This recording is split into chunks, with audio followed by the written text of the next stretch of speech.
Hello there. It's good to see you again. Look, it's porch time. A perfect ending to International Pipe Smoking Day. And what I'm going to smoke in this good old Seriaca Prince is some 1970s vintage club blend from MacBaron. The Virginia in it is absolutely delightful. It's tangy. Why is it tangy? And the answer is because Virginia tobaccos produce a lot of sugar. And sugars, as they pyrolyze, produce acids. Now, having said that,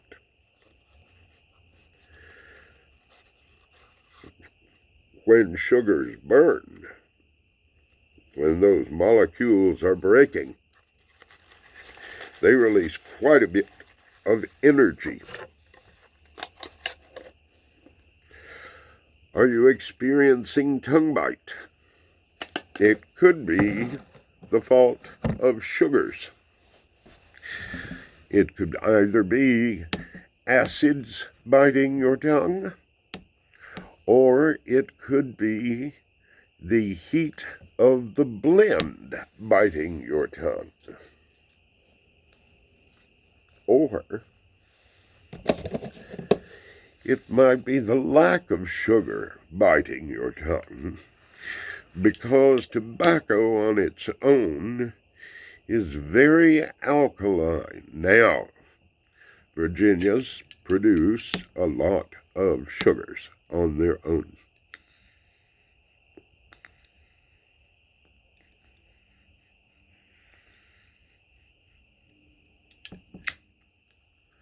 And that is likely why they form the basis of the traditional English mixture, which is Virginia, Orientals, perhaps some Latakia, though not always, and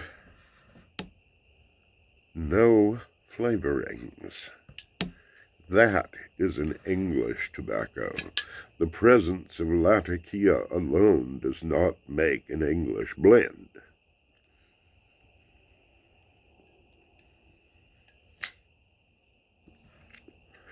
So now we have addressed tongue bite, and we have also addressed what is an English. By extension, we can say what is not an English. Anything other than what I have described.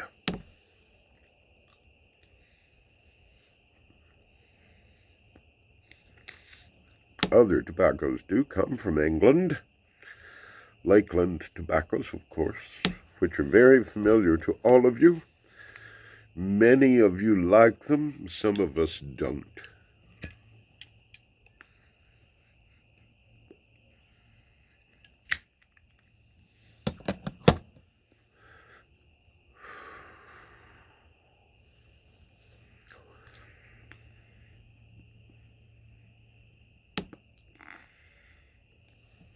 I want to take a moment to express my gratitude also to Professor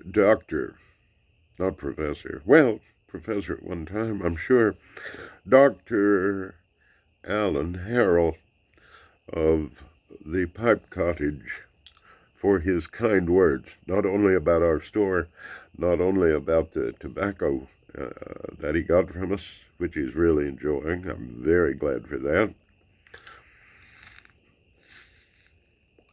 Happy words about acquiring a birth year pipe from us, 1986. My goodness, Doctor, you're so young. I was 26 when you were born. And I'm not old, you're just very, very young.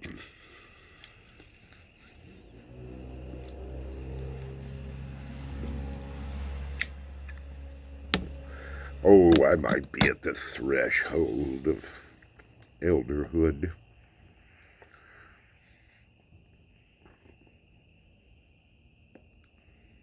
But my desire is to live to 106.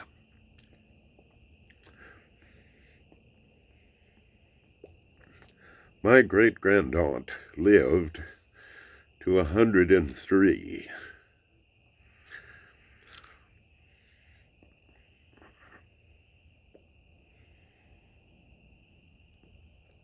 To describe her as acerbic is to do her some disservice. She was beyond acerbic.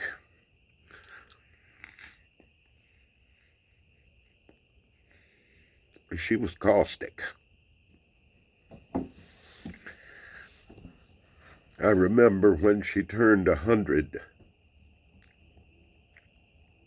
I was visiting my mother, and my mother says, "You know, your aunt has turned 100 years old." And I said, "I know why, too." And Mother said, "Oh, don't say it." And I'll say, "I will say it.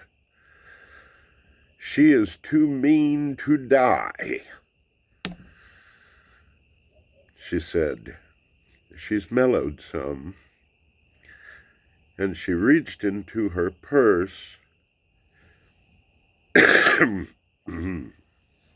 me, and withdrew a letter from our aunt, her grandaunt, my great-grandaunt, in which she actually expressed some regret for having been so hateful for so many years, because she finds now at the end of her life she hasn't any friends. No one comes to see her. My mother went out of duty, I think, more than anything else. No, I'm certain of it.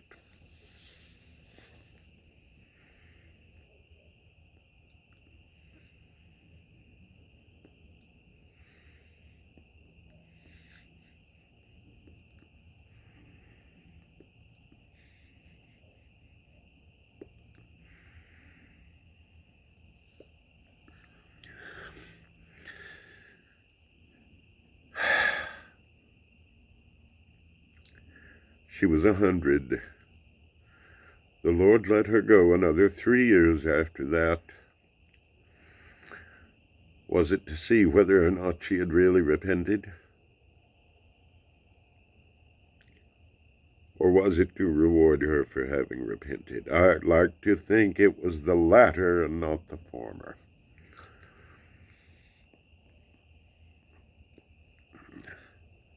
I remember King Hezekiah turning his face to the wall and praying to live a bit longer. And he repented, and the Lord did let him live a little longer.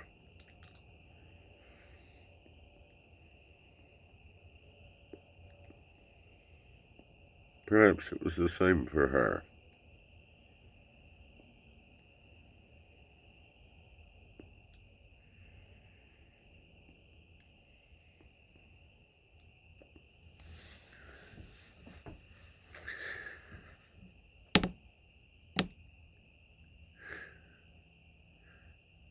Nevertheless, Dr. Harrell, I'm very grateful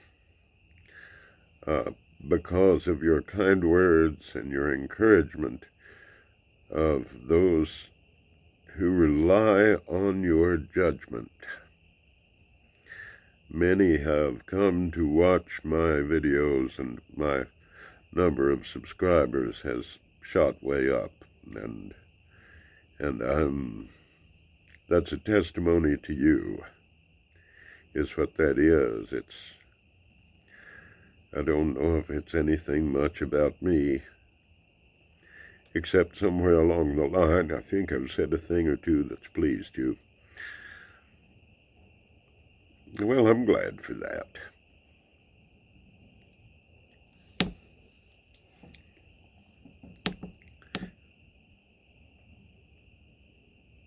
I have a cat, and you'll see her at the end card of this video.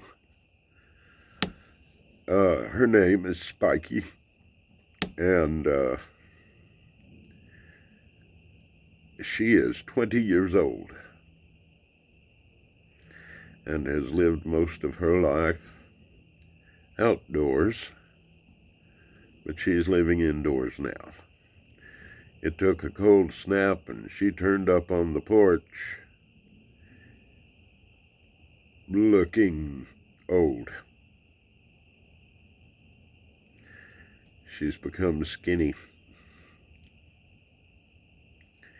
And so we took her in, and she took right to it, which rather surprised me, having been an outdoor cat all of her life. But I think she's pretty smart for a cat, and that's not that I don't like cats. I actually do like cats a great deal, but one must recognize their limitations.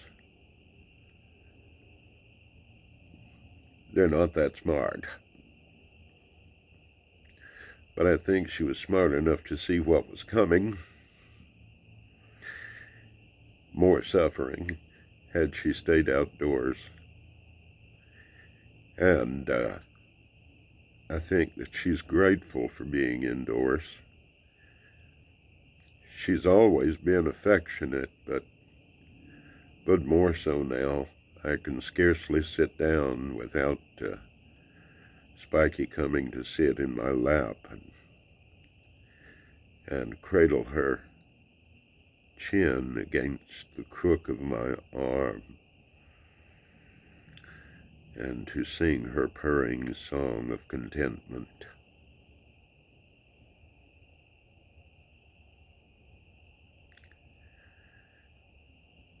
What is it about these little creatures that gratifies us so when we can provide some modicum of comfort to their lives?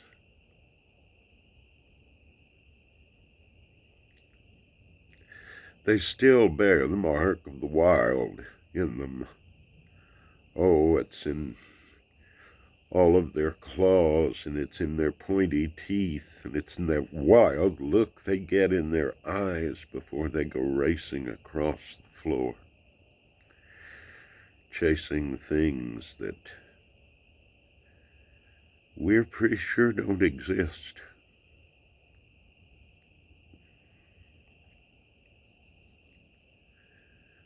What is it? I think there is in us humans, a desire, innate, to be of some little service to the other creatures around us. Now, a man of my bent would tell you that it is probably the manifestation, the stunted manifestation of what our place in creation was supposed to be. The managers of the paradise that was supposed to spread outward from Eden and take up the whole globe.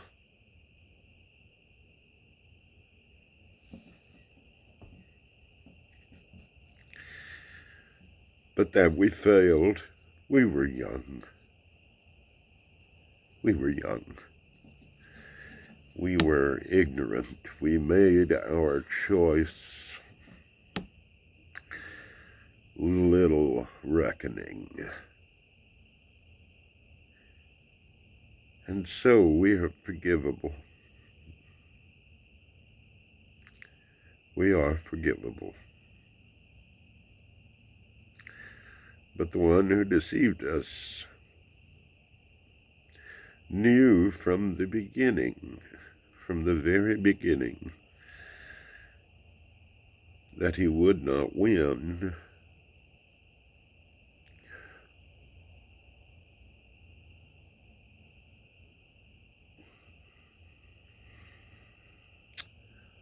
But pride would not let him say that the idea that formed in his mind was wrong.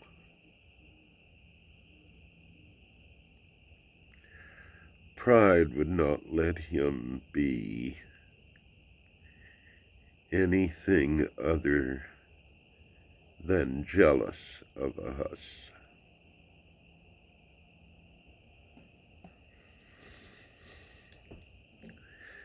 And so he fell, knowing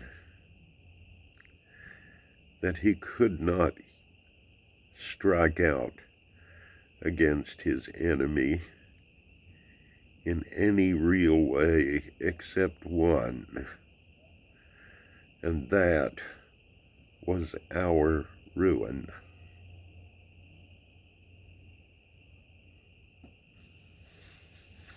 And so that's what he sought.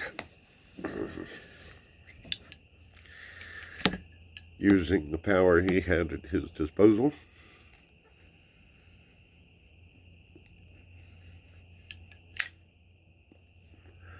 of lying.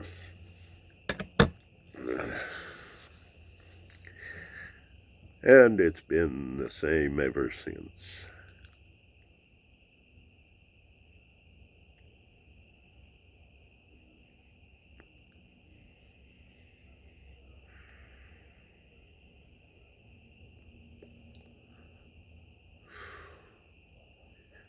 Well, that was a little more theological than I had meant to be. It slips out. It colors everything that I see. In my better moments, it colors the things that I do. And in my worst moments, that vision of the world that I have gained stands and accuses me.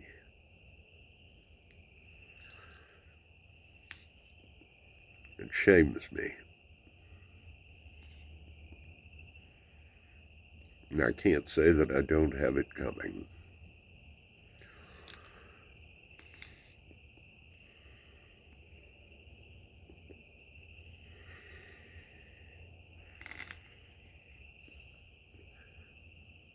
She's a good cat, Spiky is. And I'm awfully glad that she came inside.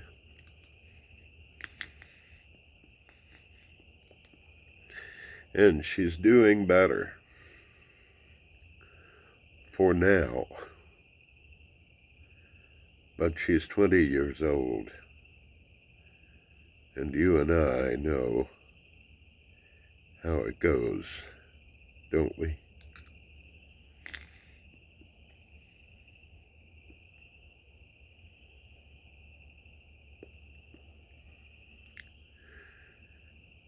That cats don't last forever.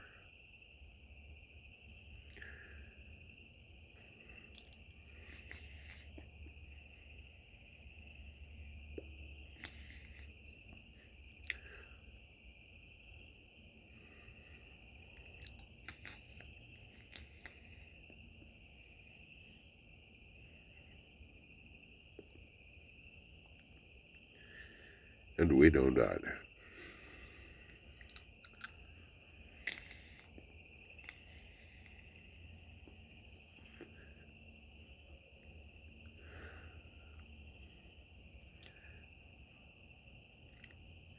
Is there a reward for being a good cat?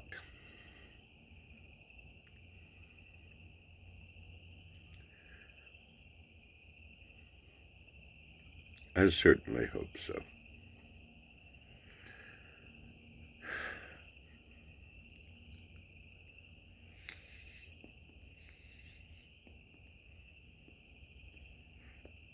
But what form it would take, I cannot guess. I am no cat.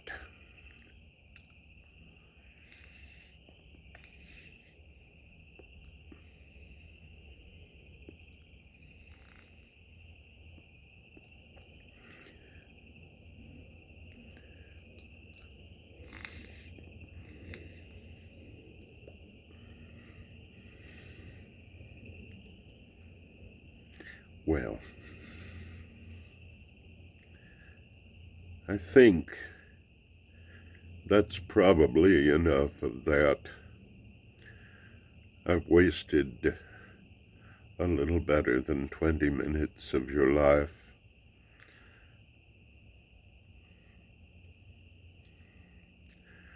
Just enjoying a lovely evening on my porch with a lovely pipe full of lovely tobacco, thinking, if not lovely, at least loving thoughts. So that was Tongue Bite. That was my expression of gratitude. And that's my cat. Friends, I hope you'll have a pleasant day after International Pipe Smoking Day. You could make it a personal pipe smoking day. Anyway, it's late now. You probably ought to go to bed. Good night.